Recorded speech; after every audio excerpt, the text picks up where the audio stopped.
ನಮಸ್ಕಾರ ಕರ್ನಾಟಕ, ಎಲ್ಲರೂ ಹೆಂಗಿದ್ದೀರಿ? ಇದು ಒಂದು ಪ್ರಮುಖವಾಗಿರ್ತಕ್ಕಂಥ ಒಂದು ಪ್ರಕಟಣೆ ಅಂತ ತಿಳ್ಕೊಬೋದು, ಅಥವಾ ನನ್ನ ಒಂದು ರಿಕ್ವೆಸ್ಟ್ ಬೇರೆಯವ್ರಿಗೆ ಅಂತಾನು ತಿಳ್ಕೊಳ್ಳಿ.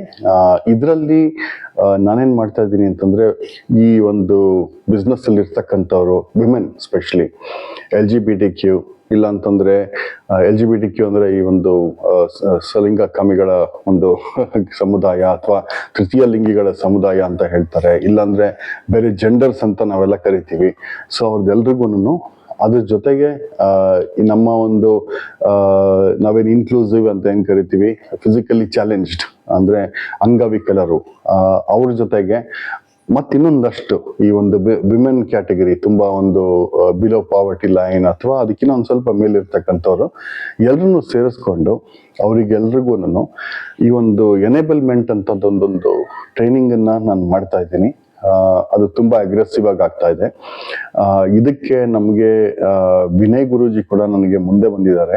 ಅವ್ರು ಹೇಳಿದ್ರು, ಅನಿತಾ ನೀನು ಬೇಕಾದ್ರೆ ನೀನು ಮೇಲ್ಗಡೆ ಒಂದು ರೂಮ್ ಇದೆ, ಅದ್ ಬೇಕಾದ್ರೆ ನೀನು ಯೂಸ್ ಮಾಡ್ಕೊಮ್ಮ, ನಾನು ನಿಂಗೆ ಪ್ರಸಾದ ಕೂಡ ವ್ಯವಸ್ಥೆ ಮಾಡ್ಕೊಡ್ತೀನಿ ಎಲ್ರಿಗೂ ಮಾಡಿ ಅಂತ. ಇದಕ್ಕಿನ್ನ ಒಳ್ಳೇದೇನು ಬರುತ್ತೆ ಹೇಳಿ? ಸಮಾಜ ಕಾರ್ಯಕ್ಕೆ ನಿಂತ್ಕೊಂಡ್ರೆ ಇದೇ ಒಂದು ಉದಾಹರಣೆ, ಎಲ್ಲರೂ ಬಂದು ನಿಂತ್ಕೋತಾರೆ ಅಂತಕ್ಕಂಥದ್ದು. ಗುರುಗಳು ಬಂದು ಅವ್ರು ಹೇಳ್ಬೇಕು ಅಂತಂದ್ರೆ ಇದು ನೆಕ್ಸ್ಟ್ ಲೆವೆಲ್ ಹೋಯ್ತಿದ್ದು. ನನಗೂ ತುಂಬಾ ಸಂತೋಷ ಆಯ್ತು.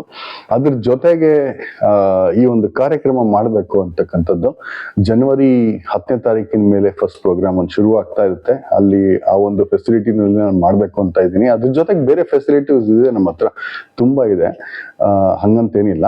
ಸೊ ಆ ಒಂದು ಫೆಸಿಲಿಟಿ ಅವೈಲಬಿಲಿಟಿ ಇರುವಾಗ ಒಂದು ಒಬ್ರು ಸಾನ್ನಿಧ್ಯದಲ್ಲಿ ನಡಿಬೇಕು ಅಂತಂದ್ರೆ ತುಂಬಾ ಒಳ್ಳೆ ಕೆಲಸ ಅದು. ಒಂದು 30 ಜನಕ್ಕೆ ನಾವು ಒಂದು ಮಸಾಲೆ ಮೇಕಿಂಗ್ ಇನಿಷಿಯೇಟಿವ್ ನಾವು ಶುರು ಮಾಡ್ತಾ ಇದ್ದೀವಿ. ತಮ್ಗೆಲ್ಲ ಯಾರನ್ನ ತಿಳಿದಿದ್ರೆ ಹೇಳಿ, ಆ ಒಂದು ಇನಿಷಿಯೇಟಿವ್ಗೆ ಬನ್ನಿ, ಅದನ್ನ ತಿಳ್ಕೊಳ್ಳಿ. ಅದ್ರ ಜೊತೆಗೆ ಬರೀ ನಾವು ಇಂಥ ಟ್ರೈನಿಂಗ್ ಮಾತ್ರ ಮಾಡೋದಿಲ್ಲ, ಮಸಾಲೆ ಮೇಕಿಂಗು, ಇಲ್ಲ ಬ್ಯೂಟಿ ಕೋರ್ಸು, ಇಲ್ಲಾಂದ್ರೆ ಅದೇನೋ ಕಾಫಿ ಪೌಡರ್ ರಿಲೇಟೆಡ್ ಟಾಪಿಕ್, ಬಹಳಷ್ಟು ಬರುತ್ತೆ, ಮಾಡ್ತಾ ಇದ್ದೀವಿ ನಾವು ಕೂಡ. ಸೊ ಇದೆಲ್ಲ ಇರುವಾಗ ಇಷ್ಟಕ್ಕೆ ನಾನು ಲಿಮಿಟ್ ಮಾಡ್ತಾ ಇಲ್ಲ. ಇದಕ್ಕಿಂತ ಒಂದು ಸ್ವಲ್ಪ ಬಿಯಾಂಡ್ ಹೋಗಿ ಇವರೆಲ್ರಿಗೂ ಎಂಟರ್ಪ್ರಿನರ್ಶಿಪ್ ಅಂತಕ್ಕಂಥದ್ದು ಬಹಳ ಇಂಪಾರ್ಟೆಂಟ್ ಆಗುತ್ತೆ.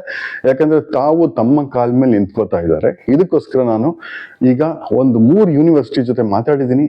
ಯಾರು ಬರ್ತಾರೆ ನನ್ನ ಜೊತೆ ಕೊಲಾಬ್ರೇಷನ್ಗೆ ಅಂತ ಗೊತ್ತಿಲ್ಲ, ಆದ್ರೆ ನಮ್ಮಲ್ಲಿ ಇವಾಗ ಟ್ಯಾಲೆಂಟ್ ಇದೆ, ಕರಿಕ್ಯುಲಮ್ ಇದೆ, ಅವೈಲಬಿಲಿಟಿ ಕೂಡ ಇದೆ. ಓಕೆ, ಆ ಯೂನಿವರ್ಸಿಟಿ ಬ್ರ್ಯಾಂಡಿಂಗ್ ಮಾತ್ರ ನಾವೀಗ ಕಾಯ್ತಾ ಇದ್ದೀವಿ. ಅವ್ರು ಕೂಡ ಬರ್ತಾರೆ, ಅದು ಸರ್ಟಿಫಿಕೇಟ್ ಎಲ್ರಿಗೂ ಸಿಗುತ್ತೆ ಓದ್ದವ್ರಿಗೆ. ಇದು ಫ್ರೀ ಕೋರ್ಸ್ ಆಗಿರುತ್ತೆ. ನಾನು ಯಾವುದಕ್ಕೂ ದುಡ್ಡಿಗೋಸ್ಕರ ಕೆಲಸ ಮಾಡ್ತಿಲ್ಲ, ನಿಮ್ಗೆ ಎಲ್ರಿಗೂ ಗೊತ್ತಿರಬೇಕಿದೆ ಆಲ್ರೆಡಿ.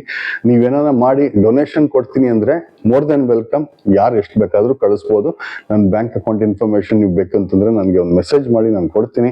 ಇಲ್ಲಾಂದ್ರೆ ವೆಬ್ಸೈಟಿಗೆ ಹೋಗಿ ಅಲ್ಲಿ QR ಕೋಡ್ ಇದೆ, ನೀವು ಅದನ್ನು ಟ್ರಾನ್ಸ್ಫರ್ ಮಾಡ್ಬೋದು. ನಿಮ್ಮ ಲೋಕಲ್ ಗೂಗಲ್ ಸ್ಟೋರಿಂದ ಮಾಡಿದ್ರೆ ಅದಕ್ಕೆ ಅಬೌಟ್ ಅದನ್ನ ಗೂಗಲ್ UPI ಅದು ಅಥವಾ ಎನಿ UPI ಇಂದ ಮಾಡಿದ್ರೆ 2,000 ರೂಪಾಯಿ ಹೋಗುತ್ತೆ. ಇಲ್ಲ ಅಂತಂದ್ರೆ ಅದು RBI ರೂಲ್ಸ್ ಅಂಡ್ ರೆಗ್ಯುಲೇಷನ್ ಅದು. ಇಲ್ಲ ಅದನ್ನ ಮಲ್ಟಿಪಲ್ ಟೈಮ್ಸ್ ಕೂಡ ಮಾಡ್ಬೋದು ನೀವು. ಇಲ್ಲ ಅಂತಂದ್ರೆ ನಿಮ್ಮ ಒಂದು ಬ್ಯಾಂಕಿಂಗ್ ಅಪ್ಲಿಕೇಶನ್ ಅಲ್ಲಿ ಹೋಗಿ ಈ QR ಕೋಡ್ ನ ಸ್ಕ್ಯಾನ್ ಮಾಡಿದ್ರೆ ಅದನ್ನ ಅಪ್ ಟು 5 lakh rupees ನೀವು ಕಳಿಸ್ಬೋದಾಗುತ್ತೆ. ಸೊ ಅದು ನಿಮಗೆ ಬಿಟ್ಟಿದ್ದು ಆ ವಿಚಾರನ. ಬಹಳಷ್ಟು ಜನ ಬರ್ತಿದ್ದಾರೆ, ಸೇರ್ಕೋತಾ ಇದ್ದಾರೆ ಈ ಒಂದು ಇನಿಷಿಯೇಟಿವ್ಸ್ಗೆ. ತಮ್ಗಳಲ್ಲೂ ಒಂದು ಮನವಿ, ಸೇರ್ಕೊಳ್ಳಿ. ನಿಮಗೆ ಏನಾಗುತ್ತೋ ಅದನ್ನು ಮಾಡಿ, ಯಾಕಂದ್ರೆ ಇಂಥ ಒಂದು ಇನಿಷಿಯೇಟಿವ್ಸ್ ತುಂಬಾ ಬರಬೇಕು.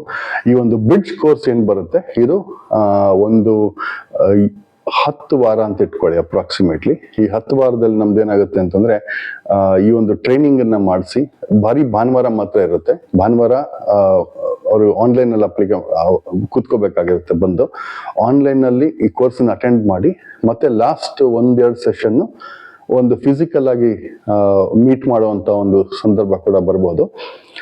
ಮಾಡಿದ್ರೆ ಎಕ್ಸಾಮಿನೇಷನ್ ಅಲ್ಲಿ ನಿಮ್ಗೊಂದು ಸರ್ಟಿಫಿಕೇಟ್ ಅಂತ ಬರುತ್ತೆ.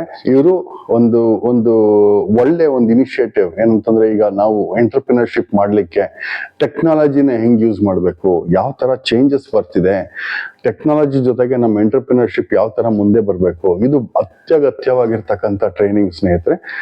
ಇದು ಯಾವ ಯೂನಿವರ್ಸಿಟಿನೂ ಮಾಡ್ತಾ ಇಲ್ಲ. ನಾನು ಕೆಲವು ಯೂನಿವರ್ಸಿಟಿಗೆ ನಾನು ಅಡ್ವೈಸರ್ ಆಗಿ ಕೆಲಸ ಮಾಡ್ತಿದ್ದೀನಿ.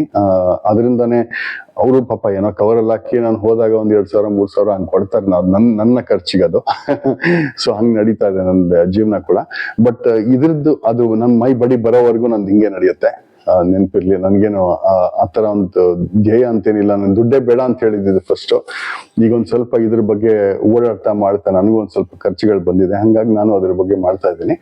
ಅದ್ರ ಜೊತೆಗೆ ನಂದು ಬೇರೆ ಇನಿಷಿಯೇಟಿವ್ಸ್ ಕೂಡ ಈ ಒಂದು ಅಪ್ಲಿಫ್ಟ್ಮೆಂಟ್ ರಿಲೇಟೆಡ್ ಟಾಪಿಕ್ ನಾನು ಕೆಲಸ ಮಾಡ್ತಿದ್ದೀನಿ. ಸೊ ಇದೆಲ್ಲವೂ ಸೊಸೈಟಿಗೋಸ್ಕರ ನಡೀತಾ ಇದೆ. ತಾವು ಬರಬೇಕು, ಸೇರ್ಕೋಬೇಕು. ಇದರಲ್ಲಿ ನೀವು ಯಾವ ಥರ ಬೇಕಾದರೂ ಸೇರ್ಬೋದು, ಯಾವ ಥರ ಒಂದು ಇನಿಷಿಯೇಟಿವ್ ಬೇಕಾದ್ರೂ ತಗೋಬೋದು. ಬನ್ನಿ, ಕೈ ಜೋಡಿಸಿ. ಈ ಒಂದು ಟೆಕ್ನಾಲಜಿ ಏನು ಬರ್ತಾ ಇದೆ ಇವಾಗ, ಒಂದು ದುರಂತ ನಮ್ಮ ಹ್ಯುಮ್ಯಾನಿಟಿಗೆ, ಭಾರತನ ಒಳಗೆ ತಿಂದಾಕ್ಬಿಡುತ್ತೆ. ಇದನ್ನ ಆದಷ್ಟು ಬೇಗ ನಾವು ಇದನ್ನ ಬ್ರೇಸ್ ಅಂತ ಕರಿತೀವಿ. ನಾವು ಇದನ್ನ ಏರ್ಕ್ರಾಫ್ಟ್ ಕ್ರಾಶ್ ಆಗುವಾಗ ಬ್ರೇಸ್ ಅಂತಂತಾರೆ, ಬಗ್ಗಿ ಕುತ್ಕೊಳ್ಳುವಂಥದ್ದು, ಆ ಪ್ರಾಬ್ಲಮ್ ಇಂಪ್ಯಾಕ್ಟ್ ಅವಾಯ್ಡ್ ಮಾಡ್ತಕ್ಕಂಥದ್ದು. ಆ ಒಂದು ಇನಿಷಿಯೇಟಿವ್ ನಾವು ತಗೋಬೇಕಾಗತ್ತೆ. ನಮ್ಮನ್ನ ನಾವು ಆ ಬ್ರೇಸ್ ಮಾಡಿ ನಮ್ಮಲ್ಲಿ ಒಂದು ಶಕ್ತಿ ಬೆಳೆಸ್ಕೊಂಡು ಅದನ್ನ ಕೆಳಗಡೆ ತಳ್ಳಬೇಕಾಗತ್ತೆ. ಸೊ ಆ ಒಂದು ನಿಟ್ಟಿನಲ್ಲಿ ನಾವು ಒಂದು ಇನಿಷಿಯೇಟಿವ್ ನ ಶುರು ಮಾಡ್ತಾ ಇದ್ದೀನಿ. ಬನ್ನಿ, ಇಲ್ಲಿಂದ ಆರಂಭಿಸೋಣ. ನಿಮ್ಮಗಳ ಸಹಕಾರ ಎಲ್ಲದರಲ್ಲೂ ಇರಲಿ ಅಂತ ಹೇಳ್ತಾ ಈ ವಿಡಿಯೋನ ಇಲ್ಲೇ ಮುಗಿಸ್ತಾ ಇದ್ದೀನಿ. ಧನ್ಯವಾದ, ನಮಸ್ಕಾರ.